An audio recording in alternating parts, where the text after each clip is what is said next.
3살 난 꼬마가 사탕 2개가 있어요. 그 하나를 엄마에게 주는 거예요. 엄마, 자, 이거 먹어. 이거 드세요. 엄마가 볼 때 얼마나 기특하겠어요. 엄마가 그걸 먹어도 되고 안 먹으면 또 어떻겠어요? 그 사탕 하나가 엄마한테 얼마나 큰 도움이 되겠습니까? 그러나 그 어린 자식이 엄마를 그렇게 생각하는 것, 엄마를 그렇게 생각해 주는 게 얼마나 기특한 거예요.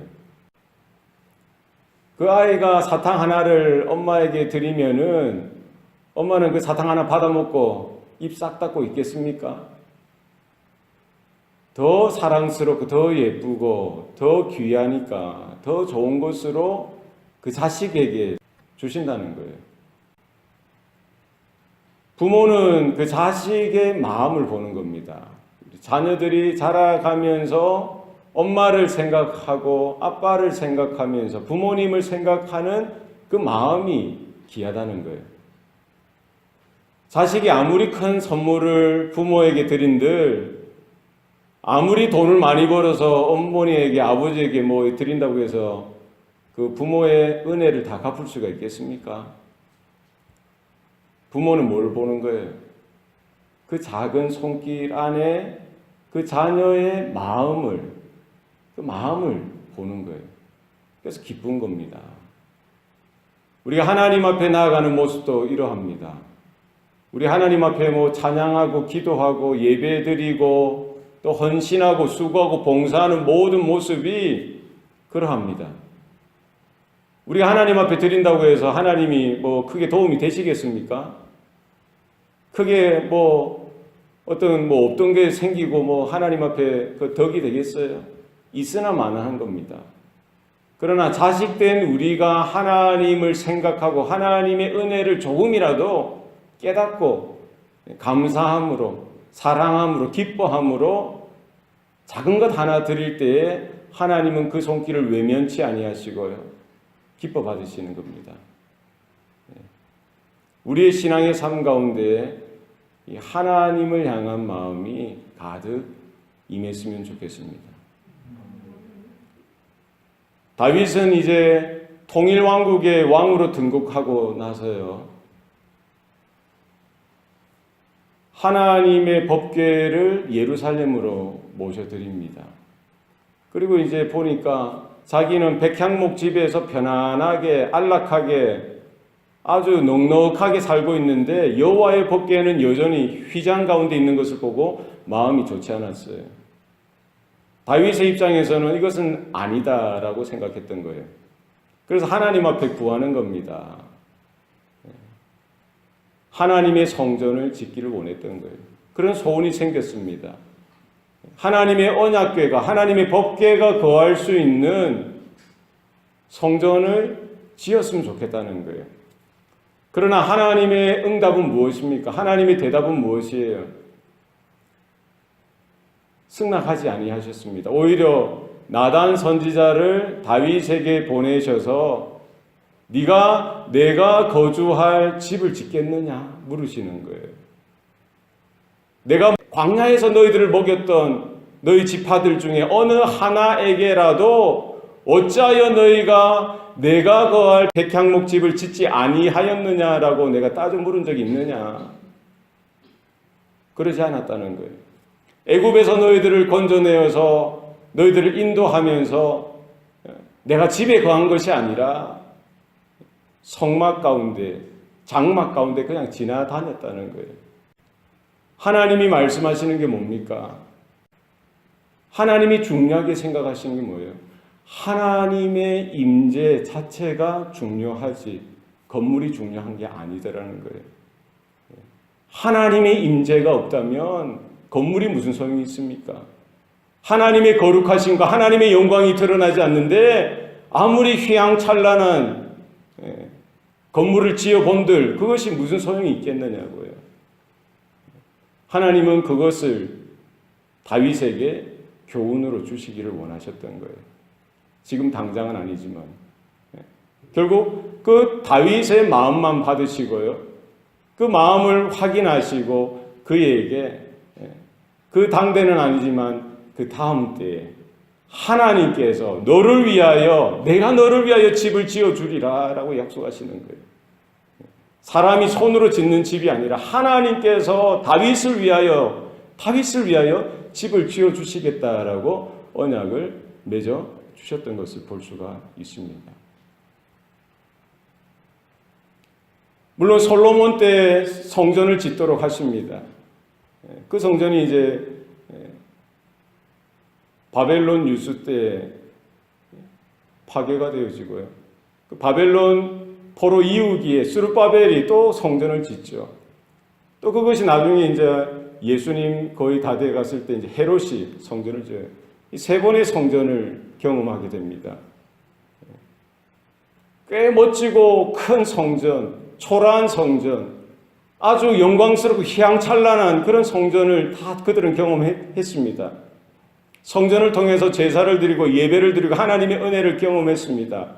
그러나 때로는 신앙이 타락하고 믿음이 타락하다 보니까요, 하나님의 임재보다, 하나님의 영광, 하나님의 뜻보다 이 건물 자체에 매이는 거예요. 그 성전 자체가 그들에게 우상이 되더라는 것입니다. 예수님께서 뭐라고 말씀하셨어요? 너희가 내 아버지의 집을 강도의 구렬로 만드는도다 하면서 그때 당시에 대제사장들과 종교 지도자들을 책망하시고요. 성전 여기저기에 장사치들, 동전 바꾸는 자들과 소와 양과 염소와 비둘기 파는 자들의 모든 짐승들을 다 몰아내시면서요. 분노하시는 겁니다. 너희가 어찌 내 아버지의 집을 강도의 구렬로 만드느냐. 하나님의 임재가 더 이상 없는 겁니다. 하나님의 영광이 더 이상 없는 거예요. 하나님의 은혜가 더 이상 찾아볼 수 없는 겁니다. 여전히 그들은 그 성전이 그들의 우상이 되어지고요. 거기에서 뭔가 하면은 뭐 구원이 되어지고 은혜가 되어지고 하나님의 복이 떨어지는 줄 알고 하나님의 뜻이, 하나님의 거룩함이, 하나님의 영광은 아랑곳하지 않고요. 있는 것이죠. 주님이 뭐라고 말씀하십니까? 내 아버지의 집은 기도하는 집이다. 성전이 뭔지에 대해서 알려주시는 거예요. 너희들이 이 성전을 헐어보아라. 내가 3일 만에 다시 세우리라. 사람들이 뭐랍니까? 우리 조상들이 이 성전을 지을 때 46년이 걸렸는데 어찌 당신이 3일 만에 다시 짓겠다는 거냐고. 오히려 신성모독이라고 예수님을 모함하는 그들인 것이에요. 예수님은 무엇이 성전인 것이라고 말하고 있는 거예요. 그 건물 자체가 아니라는 거예요. 그것은 늘 언제나 본질이 변질되어질 수 있다는 겁니다.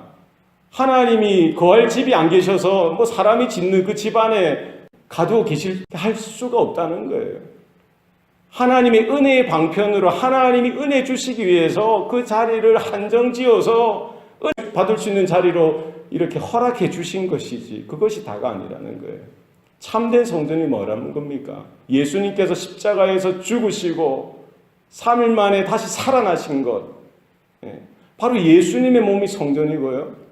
그 예수의 피를 믿고 예수의 피의 인침을 받아서 하나님의 자녀가 된 이 땅의 성도들 그 한 사람 한 사람이 하나님의 영이 거하시는 성전이 된 줄로 믿으시길 바랍니다. 너희 몸이 하나님의 성전인 것과 하나님의 성령이 너희 안에 거하시는 줄 너희가 알지 못하느냐라고 물으시는 거예요. 결국 다윗이 그렇게 자기 수준에서 자기 입장에서는 볼 때 자기가 거하는 집과 하나님의 법궤가 있는 그 휘장을 볼 때에는 마음이 이렇게 아팠어요. 선한 소원이 생겼습니다. 하나님께 이렇게 외치는 거예요. 하나님, 내가 성전을 짓겠습니다. 그러나 그 다윗의 바람, 다윗의 그 소원 속에서도 하나님은 그 마음을 아시죠. 그 마음을 받으시는 겁니다. 그러나 그때는 성전을 유보하시는 거예요. 장차 그 성전이 어떻게 되어질지, 그 성전이 과연 하나님의 임재가 거하는 그곳이 무엇인지 어디인지 결국 회복시켜 주시고 장차 이루어 가실 그 일에 대해서 말씀해 주시는 겁니다. 다윗의 그 믿음을 확인하시고 다윗의 마음을 확인하시고 하나님은 다윗과 언약을 맺어 주세요. 이 다윗의 언약이죠. 다윗 언약이에요. 하나님은 무엇을 약속하십니까? 다윗을 이스라엘의 주권자로 삼으시겠다는 겁니다. 이스라엘의 왕으로, 이스라엘의 주관자로 삼아 주시겠다는 거예요. 그리고 모든 대적을 물리치셔서 다윗의 나라를 지켜주시겠다라고 말씀하십니다. 그리고 그의 자녀들 중에 성전을 짓도록 하시겠다는 거예요. 솔로몬이 성전을 짓도록 하시죠. 그리고 그의 후손들 중에 그의 후손을 통해서 그의 나라가 영원히 견고하도록 하나님께서 허락해 주시는 거예요. 그리고 그들의 죄를 발견할 때에 징계하시지만 사울에게 그 은총을 빼앗았듯이 이스라엘 가운데 더 이상 은총을 빼앗지는 않겠다는 거예요. 죄를 지으면 징계는 하십니다. 징벌하십니다. 그러나 은총은 빼앗지 않겠다라고 약속해 주셨던 것입니다. 이 다윗의 언약이에요. 이 다윗의 언약이 어떻게 언제 성취되어져 갑니까? 오실 메시아, 다윗의 후손을 통해서 다윗의 후손으로 오실 그 메시아 그리스도 예수를 통해서 이 구약의 약속, 다윗의 언약이 하나하나 성취되어져 가고요. 또 지금 성취되어져 가고 있는 것입니다. 예수님을 통해서 그 약속이 이루어지고요. 여전히 예수님께서는 하나님 보좌 우편에서 만군의 주요 만왕의 왕으로서 주관자로서 주권자로서 통치하시고 다스리고 계시는 줄로 믿습니다. 모든 대적 마귀 원수들을 십자가에서 멸하시는 거예요. 징계하시는 겁니다. 장차 재림하실 때 예수님께서 모든 적들을, 모든 원수들을, 대적들을 무적행에 쳐넣으실 거예요. 다윗의 후손으로 오신 예수님을 통해서요. 그의 나라가 영원히 견고하게 서가고 있고요. 장차 하나님의 나라가 온전하게 영광 가운데 임하게 되어지는 것입니다. 이제는 사람의 손으로 지은 성전에 하나님이 머무시는 것이 아니죠. 그건 지나가시는 거예요. 하나님께서 선수 다윗을 위하여 그의 후손들을 위하여 다윗의 후손 대신 예수를 통해서 지은 영원한 장막 하나님의 집이 우리 가운데 세워지는 줄로 믿으시길 바랍니다. 우리는 이 땅의 어떤 집들이 아니라 장차 하나님의 나라에 다윗의 장막이 회복되어지고요. 하나님의 집이 온전하게 견고하게 세워지고 하나님의 나라가 영원토록 이어지게 되어지는 줄로 우리는 믿음의 눈을 통해서 하나님의 약속을 붙들고 믿음으로 신실하게 살아가는 저와 여러분 되시기를 바랍니다. 다윗은 하나님의 언약을 확인하고 무엇을 했습니까? 하나님의 말씀을 듣고 하나님의 말씀, 하나님의 언약을 받고 나서 그가 한 게 뭐예요? 하나님 앞에 기도하러 나아갔던 거예요. 오늘 18절 말씀에 여호와께 나아가서 기도하는 겁니다.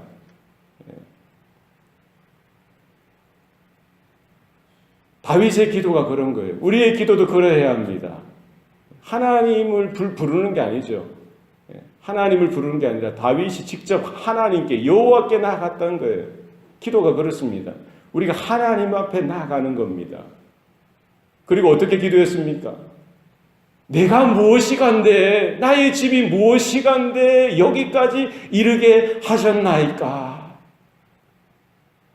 다윗이 하나님의 영광을 발견하고 하나님의 말씀을 발견하고 하나님의 언약을 듣고 나서 그가 기도 가운데 나아갈 수밖에 없는 거예요. 하나님 앞에 납작 엎드려서 내가 무엇인데 내 집이 무엇이건데 하나님이여 지금 여기까지 이르게 하셨습니까? 이 자리에 올리셨습니까?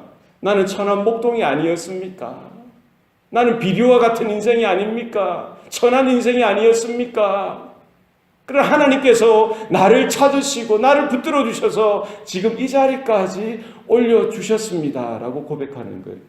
우리의 기도는 어떤 기도가 되어야 됩니까? 다윗처럼 납작 엎드려야 되는 거예요.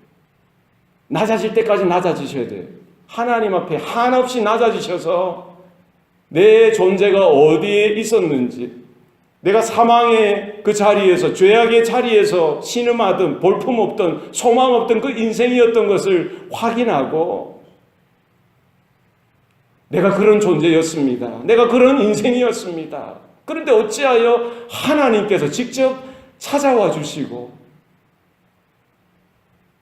주님의 그 보혈로 인쳐주시고 씻겨주셔서 나를 이와 같이 존귀한 자로 하나님 보좌까지 일으키실 그와 같은 존귀한 존재로 만들어 주셨습니까? 우리가 그것을 바라보고요.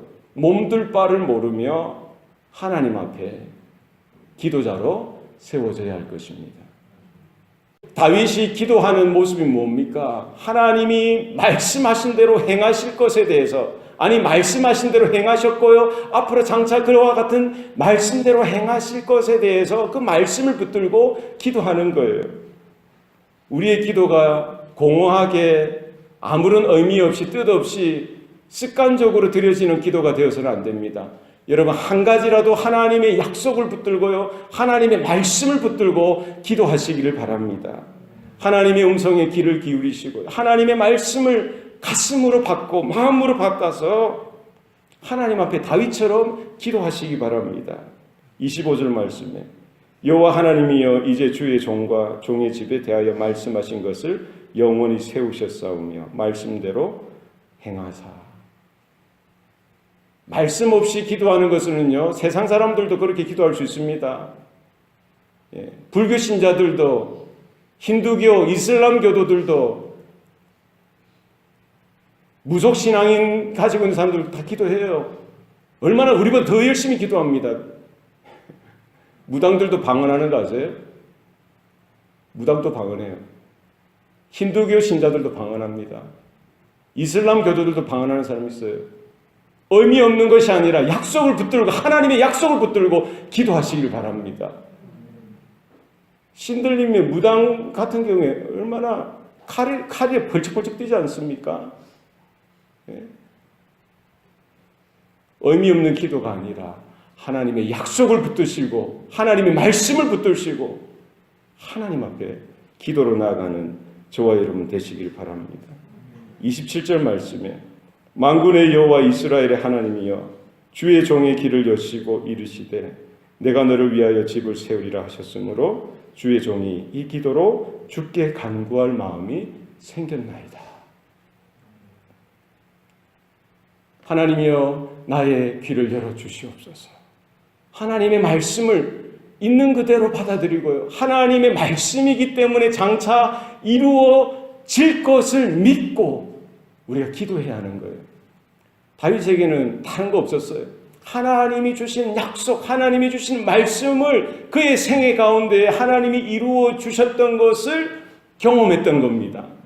하나님이 말씀하셨기 때문에 내 인생 가운데 하나님이 이루어 주셨다는 사실을 알았던 거예요. 체험했던 겁니다. 그렇기 때문에 그 말씀을 붙들고 장차 영원토록 그 하나님의 말씀이 땅에 떨어지지 아니하고 하나님의 언약이니까, 하나님의 말씀이니까, 하나님의 약속이기 때문에 장차 이루어질 것을 믿고 그 말씀을 붙들고 그 하나님을 향해서 신실한 마음으로 그와 같이 기도의 자리에 섰던 것을 볼 수가 있습니다. 결국 기도를 통해서 우리에게 유익이 뭡니까? 하나님의 뜻을 더 분명하게 알아가는 겁니다. 하나님을 더 경험하는 거예요. 하나님이 누구신지, 내가 누구인지, 하나님의 나라가 어떠한지, 하나님의 영광이 어떤 것인지 우리는 말씀을 통하여, 기도의 삶을 통하여 깨닫게 되어지고 경험되어지고 체험되어지는 은혜가 우리 가운데 있더라는 거예요. 시편 27편 1절 말씀에 다윗이 그가 경험했던, 그가 체험했던 하나님이 누구이신지 분명하게 고백하고 있는 거예요. 주는 빛이요 나의 구원이시니 내가 누구를 두려워하리요. 주는 내 생명의 능력이시니 내가 누구를 무서워하리요. 여러분, 우리의 삶 가운데, 우리의 믿음의 그 인생 가운데 하나님이 주시는 말씀을 받으시길 바랍니다. 하나님 앞에 우리가 헌신하여 드리는 것, 결코 땅에 떨어지는 것이 하나도 없습니다. 그것이 하나님께 별 필요가 없으시겠죠. 그러나 하나님은 그 마음을 받으시고 오히려 하나님의 언약을 주시고 하나님의 말씀을 주시고 더 견고하게 서가도록 하나님 편에 서도록 하나님이 붙들어 주시는 은혜를 주시는 것입니다. 다윗처럼 하나님의 말씀을 받고 나서 우리는 기도의 자리에, 하나님의 은혜의 자리에, 하나님의 임재의 자리에 서야 하는 거예요. 건물이 중요하지 않습니다. 29절 말씀 보십시오. 이제 청하건대 종의 집에 복을 주사 주 앞에 영원히 있게 하옵소서. 주 여호와께서 말씀하셨사오니 주의 종의 집이 영원히 복을 받게 하옵소서. 다윗의 기도가 무엇으로, 다윗의 소원이 무엇으로 맞춰집니까? 처음에는 성전을 지음으로 하나님의 그 법궤가 거할 성전을 짓는 그 소원으로 시작되었지만 다윗의 그 소원이 바뀌는 거예요. 다윗의 기도의 제목이 바뀌는 겁니다. 그가 이제 하나님의 뜻을 발견하고 하나님의 그 언약을 발견하고 나서 그의 기도의 내용이, 그의 소원의 마음이 바뀌는 겁니다. 무엇을 바뀌었습니까? 다른 것이 아니라 하나님 복을 주시옵소서. 다른 것 아닙니다. 그래서 하나님 앞에 영원히 있게 하여 주시옵소서. 여러분, 다른 거 필요 없어요. 우리가 하나님의 임재 가운데 거하는 것, 하나님의 은혜 가운데 거하는 것, 하나님의 말씀 안에 거하는 것, 우리 예수님께 붙어 있는 것. 주님이 포도나무요, 우리는 가지라는 거예요. 그것이 깨어지면은 소용없습니다. 아무리 교회 예배당이 크게 높이 올라가면 뭐합니까? 소용없어요. 우리의 한 가지 소원은 무엇이 되어야 됩니까? 하나님 복을 주세요. 그래서 영원히 하나님 앞에 거하는 인생이 되게 하여 주시옵소서. 하나님의 임재가 사라지면은 다 사라지는 거예요. 하나님 앞에, 하나님의 임재 가운데, 하나님의 은혜 가운데 거하는 인생 되게 해달라고. 우리의 기도의 제목도, 우리의 마음의 소원도 바뀌어질 수 있기를 바랍니다. 하나님의 약속 따라. 다윗이, 그 다윗의 가문이 어떻게 변화되어지고 장차 오신 메시아, 그의 후손 되신 하나님의 아들 예수를 통해서 하나님의 약속이 하나도 땅에 떨어지지 않게 하시고 성취하셨고 성취해 가고 계시는 이 역사 가운데 우리도 하나님의 언약을 바라보고 그 언약을 나를 향하신, 우리 가정을 향하신, 우리 교회를 향하신, 이 세대를 향하신 하나님의 약속으로 받으시기를 소원합니다. 살아계신 하나님, 하나님의 은혜, 하나님의 영광, 하나님의 말씀 앞에서는 저와 여러분 되시기를 축원합니다. 기도하시겠습니다. 살아계신 아버지 하나님, 오늘도 우리에게 은혜 주시고 복을 주시니 감사합니다. 눈에 보이는 것, 거기에 우리의 마음이 매이지 않도록 도와주시옵소서. 영존하신 하나님, 창조주여, 구원자 되신 그 하나님의 임재 가운데 서는 은혜가 우리 가운데 있게 도와 주시옵소서. 우리의 소원, 우리의 기도가 하나님의 언약과 하나님의 말씀으로 인하여 하나님 보시기에 합당한 모습으로 변화되어지게 하여 주시고 온전해질 수 있도록 도와주시옵소서. 다윗의 마음을 보시고 다윗의 믿음을 보셨던 주여, 우리의 모습도 우리의 믿음도 우리의 마음도 보시는 줄로 믿습니다. 내가 아버지께 드릴 것 없어 이 몸 드립니다. 이와 같은 고백이 우리 가운데 있게 하여 주시고 아버지께서 그 언약대로 우리의 인생도 붙들어 주시고 하나님의 나라를 위하여 온전하게 아낌없이 사용하여 주시옵소서. 감사드리고 예수님 이름으로 기도합니다. 아멘.